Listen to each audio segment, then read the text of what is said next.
really just gotta finish this cupcake.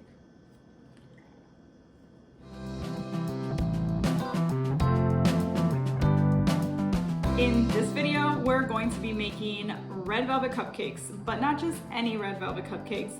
Red velvet cupcakes with cream cheese and chocolate chips. Oh my gosh, they are so good. Also, we're gonna be testing out my new KitchenAid in this video, It's kind of a 2-for-1. Just wanted to try a recipe I know is great and to test it out and to kind of have a, you know, first, what's it called? Like a christening of my KitchenAid.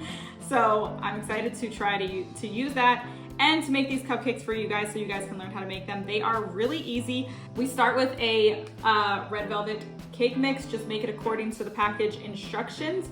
And then we're gonna make a cream cheese filling that just like takes these cupcakes over the top, but they're so easy that anyone can make them. So I think that this is a really fun recipe when you want to make something fast and pretty simple, but like impress people. This is a great recipe for that. So keep watching to see how it's done. Okay, we're gonna test this KitchenAid out and see how it goes. I'm actually gonna just put it on stir. That's probably good, just like a second. Just get that nice and aerated and make sure there's no hard clumps. I think the KitchenAid did that really well for us. Okay, so first I'm going to add the water, next the oil, and just according to whatever package directions you have, I'm gonna add the eggs. Just dumping it all in, make it super easy. And then I'm gonna drop this down and start mixing it. Hopefully it doesn't fly everywhere. Oh my gosh, okay, it kind of did.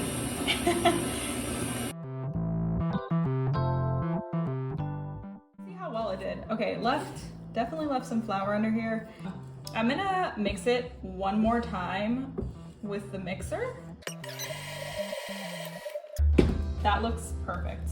And then one of the ways that this is kind of, you know, stepped up than just your basic red velvet is that I add mini chocolate chips to the batter. This is about 3/4 of a cup. I like the mini ones. You could use regular. I'm gonna do the cream cheese. I'm gonna wash this beater off so that I can use the same beater because I think this is the best one. I'm gonna try and see what happens. If I put a different bowl under here, I don't have another bowl that goes with the KitchenAid. So I'm curious how it mixes if I just hold a bowl in place that doesn't go with it. Because if that doesn't work, I'll probably have to end up buying a separate bowl. So now I'm gonna test this in a different bowl and just see what happens. It might be noisier because this is a glass bowl. We're gonna start with an 8-ounce package of cream cheese, 1 egg, a 1/3 cup of sugar. And we're gonna get that mixed up. Oh my gosh. Okay, that's a little rough. Wow. I think it'd be better if I had a taller plastic bowl, but I'm already in here, man. Am I gonna break this glass? No. No, it's the metal onto the glass is like slightly scary.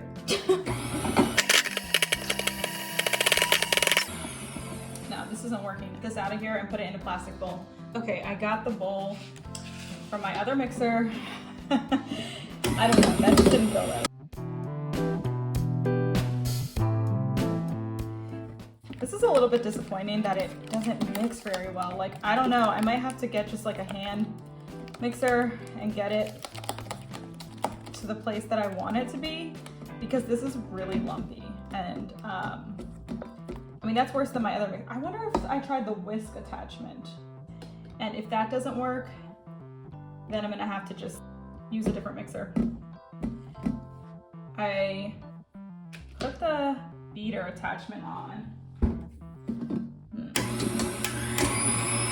That's probably not ideal, but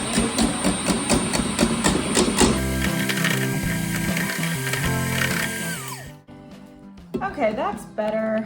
I don't know, maybe the cream cheese wasn't room temperature enough.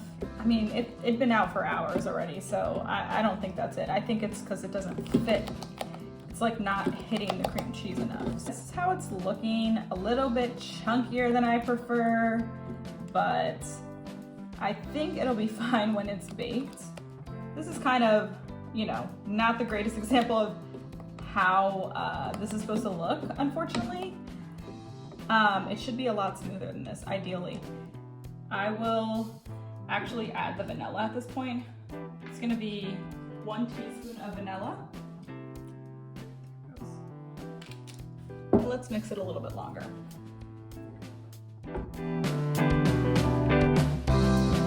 All right, that looks better. Still a little lumpy.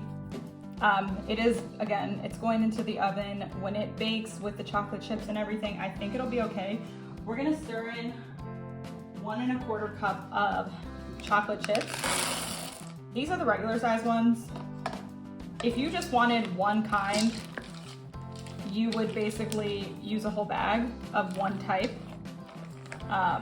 But I like the big ones in the cream cheese and the mini ones in the batter. I don't know why, I think it tastes better. I like the way it looks. That's just my personal preference, so you do whatever your preference is or whatever's convenient for you. This is ready to go. Time to fill these. This is the best thing for filling cupcakes, an ice cream scoop. So I'm just gonna give my batter a quick stir, make sure the chocolate chips are evenly incorporated, fill it about halfway.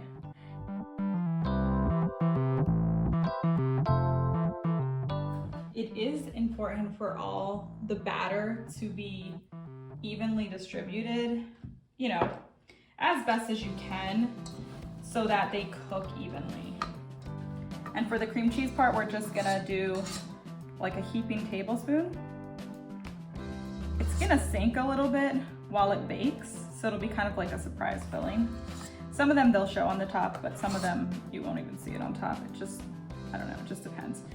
And like you could put an icing on this, but it's so like decadent with the cream cheese and the chocolate that I don't frost these cupcakes. I just leave them as is, and it's very like sweet and everything like that. So I just think like a frosting would be overkill, but if you are like a frosting person, hey, go for it.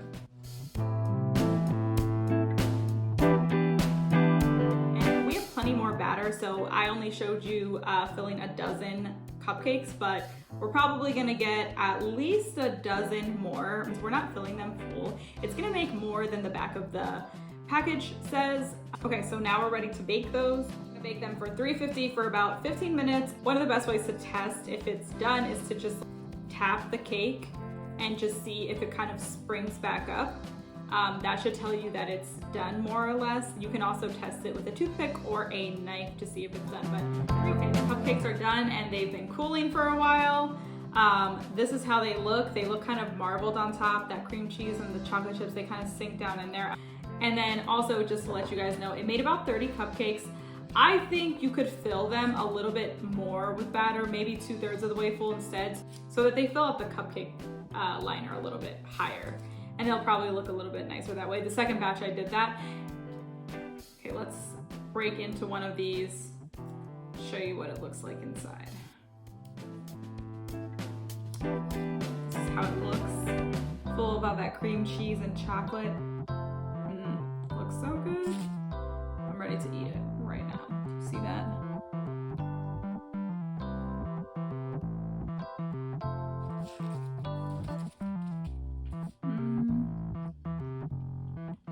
They are so good.